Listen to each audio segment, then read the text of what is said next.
So we're just talking about. So what do you think about what do you think about these college wrestlers like going into grappling? Let me tell you right now, man. I think all of them should be banned. Every single one. I think it's great because wrestlers didn't have an outlet before, and they went to MMA or they would go to pro wrestling or things like that. Because a lot of them don't, you know. But now that ADCC's blown up and Nogi's blown up, you can see a lot of college wrestlers going into that. And I'm not hating. I think it's great.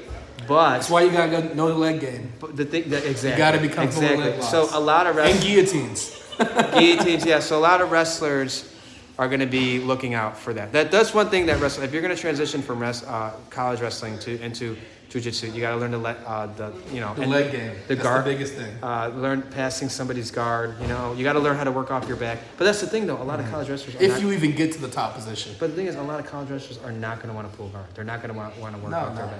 They're going to want to smash and pass, and they're going to want to take your back. But I'm not saying. I'm saying it's. And then when you get on top, they want to run away and reset standing, which is the most annoying thing. Exactly. You know, like when you finally sweep the college wrestler, and he runs away, and you have to reset standing, and you have to pull guard again. Yeah. So say you got done with college wrestling. What would you do?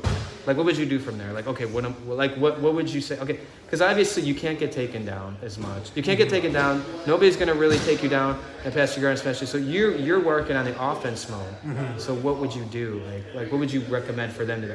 If you're coaching somebody, what would you recommend for them to do? Pressure pass. Pressure pass. Yeah. Pressure pass. Pressure pass. You know, pass. You know, knee slice. Like, did you see the match between I forgot his name. Nicky Rod versus Cyborg.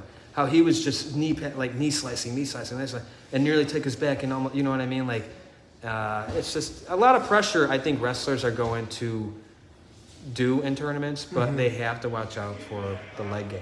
You know. So, yeah, it's the biggest thing. Yeah. Maybe just learn how to pass from the knees. It's harder to get to leg locks if you force them to play butterfly. Right. So, I mean, Nicky Rod does that very well. I mean, he just keeps spamming that body lock pass on people. Exactly. And that's why no one can get to his legs. Exactly. I mean, Idris does that to me. I can never get to his legs. I think there's, I think college wrestlers are going to be successful, but they have to learn the game too. Because if that weren't the case, and that's the whole thing of this interview that we're talking, not interview, but like our blog we're talking about is that we see a lot of college wrestlers coming into this now because grappling's just been blowing up lately, and more wrestlers are getting into it now, and not hating, but learn the leg game, smash and pass, and so we welcome you guys, us, cheese, peace. I had it backwards already.